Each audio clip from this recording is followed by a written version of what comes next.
¿Existe alguna guerra justa? ¿Se puede decir de alguna guerra que sea justa? Si eres una persona de mentalidad abierta y espíritu progresista, seguro que tu primer impulso es a decir, no, no hay guerra justa de ningún tipo. ¿Cómo se puede hablar de guerras justas? Te invito a que sigas con atención este vídeo y llegues a tus propias conclusiones.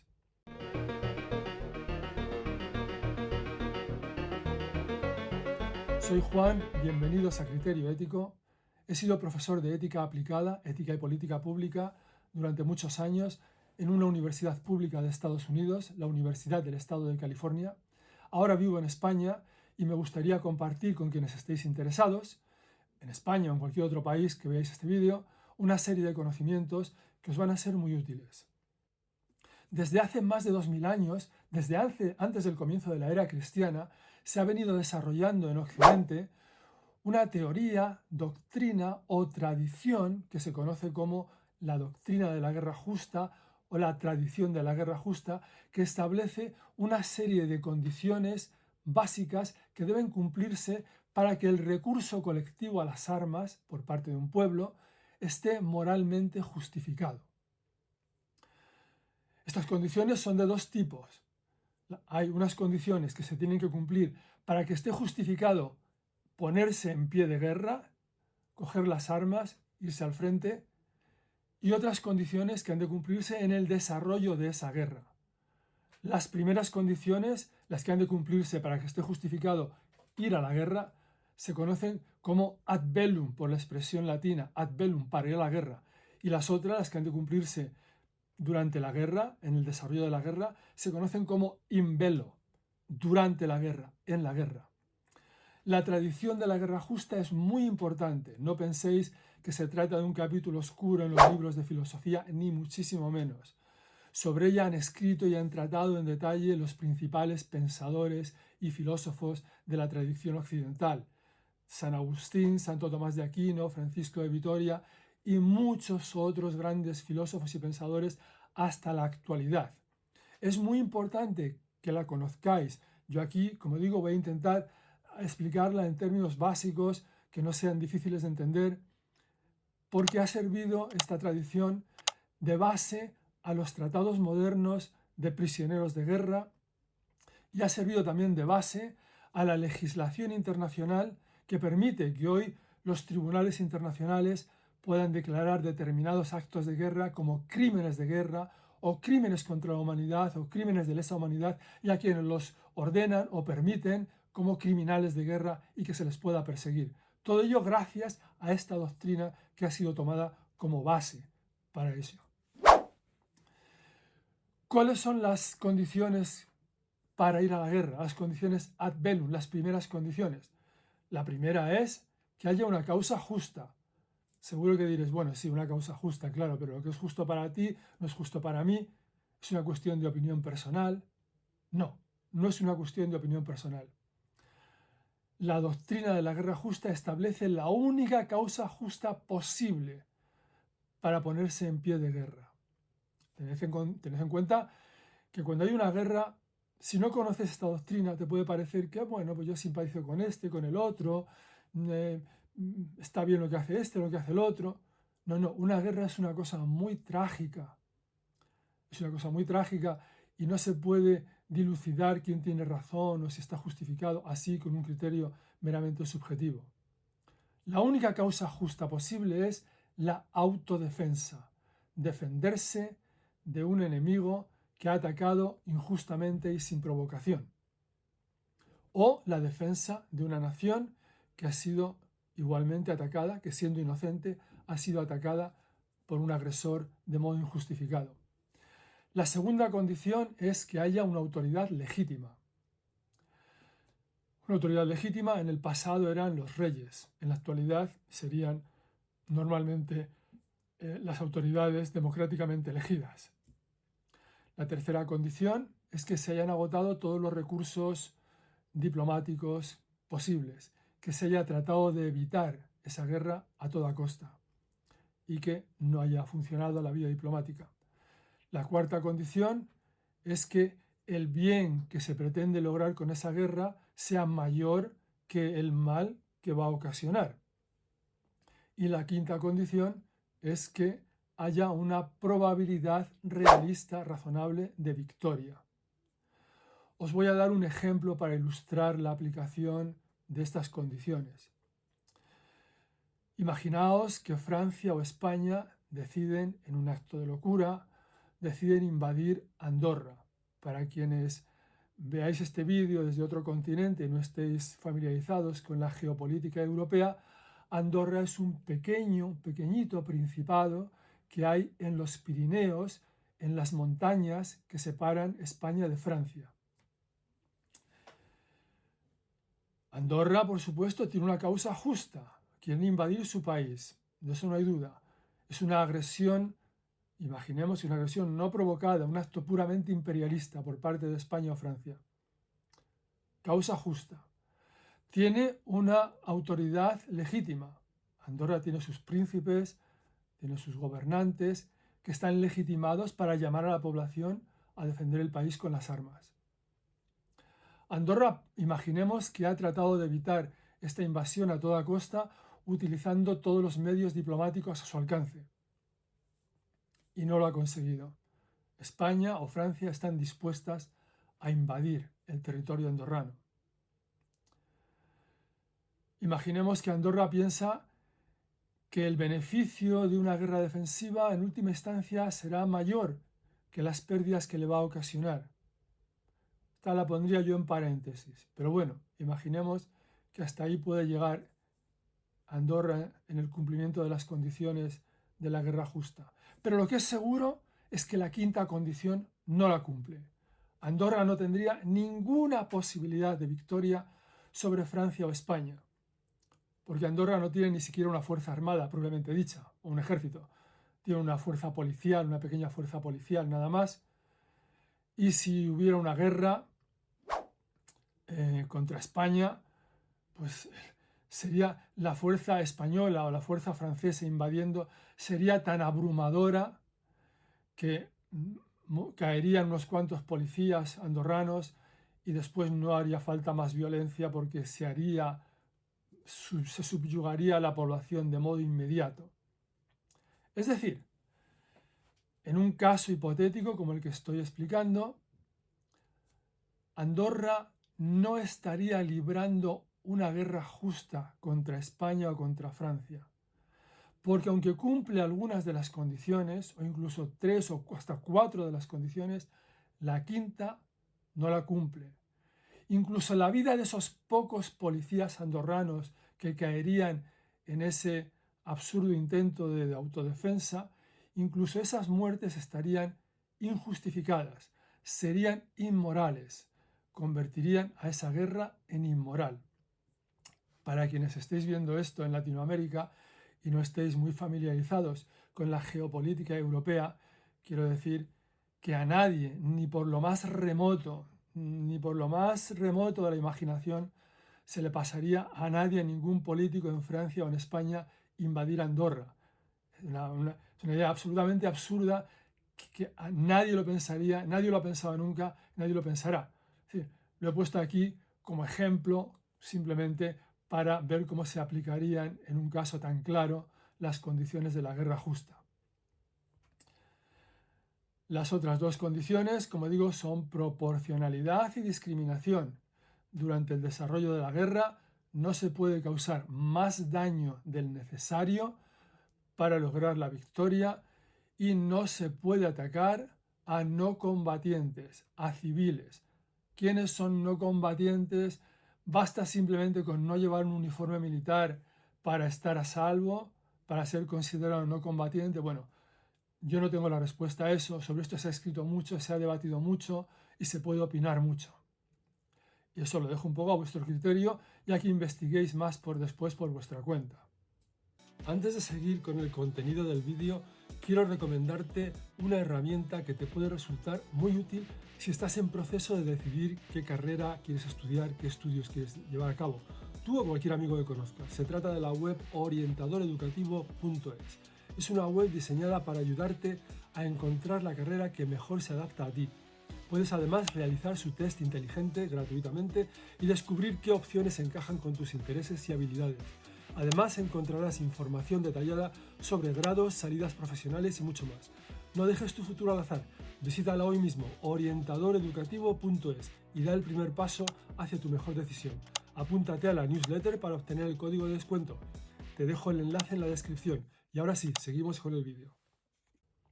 Una analogía importante que se hace habitualmente cuando se habla de la guerra justa tiene que ver con la medicina, con la cirugía. Fijaos que se usa la palabra operación en ambos casos, una operación quirúrgica, una operación militar. Cuando se opera a una persona se le causa un daño, se le abre. Y cuando se hace eso se tiene que hacer por una causa justificada, por una causa justa. Hay una enfermedad, hay un tejido malo ahí que se intenta extirpar, sacar, eliminar para que haya salud. Hay una autoridad legítima, que es la del médico, la del cirujano, que tiene su titulación, que sabe lo que está haciendo, que está cualificado para hacerlo y que puede tomar la decisión de hacerlo. Se han intentado todo tipo de medios, llamémoslos diplomáticos, el uso de medicamentos de todo tipo para evitar la necesidad de cortar, de abrir, de operar, de meter el bisturí. Pero se ha visto que solo con una operación se va a lograr beneficiar al paciente. Por supuesto, se entiende que el beneficio que va a salir de esa operación va a ser mayor que el mal que se le va a causar con la misma, el daño, el dolor, el sufrimiento que se le va a causar con la misma. Y por supuesto se entiende que hay una posibilidad real de éxito, de que salga bien la operación y el paciente se cure, si no, no sería. Es decir, ahí veis que se cumplen perfectamente las 5 condiciones ad bellum. Y después las condiciones sin velo igualmente también se cumplen. El cirujano, lógicamente, va a usar un máximo de proporcionalidad. No va a abrir en canal a una persona para curar una cosa que podría hacerlo con una incisión mínima. De hecho, cada vez las cirugías son menos y menos invasivas. Cada vez se aplica lo más que se puede, el principio de proporcionalidad. Y por supuesto de discriminación. No se va a destruir tejido sano, se va a destruir únicamente el tejido malo, potencialmente malo, que puede causar daño o enfermedad. Ahí tenéis esta analogía que se utiliza con mucha frecuencia. Estaréis pensando, sin ninguna duda, en 2 conflictos bélicos que han estado en las noticias desde hace ya tiempo. Uno sería el de Ucrania y otro el de Israel y Gaza. Bueno, me gustaría conocer vuestras opiniones. Me gustaría saber cómo aplicáis estos principios que he explicado a esos 2 conflictos. Y ya de paso, si os ha gustado este vídeo, si os está gustando, aún no he terminado, dadle al like, suscribiros, para que de ese modo os lleguen alertas de nuevos vídeos con otros temas que intentaré explicar también de modo claro, conciso y esquemático, y que os van a abrir muchos horizontes, sin duda. Vamos a ver ahora el caso de Ucrania, cómo aplicamos estas condiciones. Para mí, el caso de Ucrania es un caso que yo llamaría químicamente puro de guerra justificada. Tiene una causa justa Ucrania, no hay ninguna duda de ello. Ha sido invadida por Rusia sin provocación de ningún tipo. Ya fue invadida en 2014 la península de Crimea. Ahora ha sido invadida brutalmente con el intento de hacerse con todo el territorio, con toda la población. Es sin ninguna duda una guerra defensiva. Hay una autoridad justificada, hay una autoridad legítima en Ucrania, sin ninguna duda, una autoridad democráticamente elegida. Además, bueno, los recursos diplomáticos no se han podido utilizar porque Rusia no ha dado lugar a ello. Ha invadido Ucrania de repente y sin previo aviso. No ha habido posibilidad de ningún tipo de diplomacia. Ucrania piensa, y con razón, que el beneficio de esa guerra defensiva contra Rusia va a ser mayor que el dolor, que las pérdidas que le va a causar. Y finalmente Ucrania tiene también una posibilidad de victoria, una posibilidad razonable de victoria con la ayuda de Occidente. Podemos pensar que, bueno, que Rusia tiene armamento nuclear y que si lo utiliza no hay posibilidad de victoria en Ucrania, porque la devastación sería espantosa.